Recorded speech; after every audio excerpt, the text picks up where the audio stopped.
एक वो दिन भी था जब मेरी अम्मी मेरे लिए सहरी बनाती थी, मुझे प्यार से जगाती थी। उठ जाओ मेरी गुड़िया, मैंने तुम्हारी पसंद की सब चीजें बनाई हैं। और एक आज का दिन है, मैं अपनी नींद छोड़कर सबकी पसंद का खाना बना रही हूँ, लेकिन खाते वक्त हजार नुक्स निकलते हैं। एक वो दिन भी था जब मेरे अबू मुझे गोद में बिठाकर सहरी खिलाते थे। और आज ये दिन है, सबके लिए सहरी बनाती हूँ, लेकिन मुझसे पूछने वाला भी कोई नहीं। एक वो दिन भी था जब मेरी आमी मेरे लिए इफ्तारी तैयार करती थी और कहती थी मेरी गुड़िया को भूख लगी होगी। और आज ये दिन है, मैं दिन भर सबके लिए काम करती हूँ और फिर भी सुनने को मिलता है तुमने किया ही क्या है।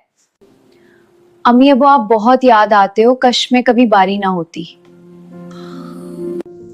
कितने खुशियों वाले दिन थे जब हम बाहर खेलकर थक जाते थे और फिर अम्मी की गोद में जाकर सो जाते थे। क्या आप भी अपने बचपन के वो दिन मिस करते हो? अगर करते हो तो कमेंट्स में जरूर बताना।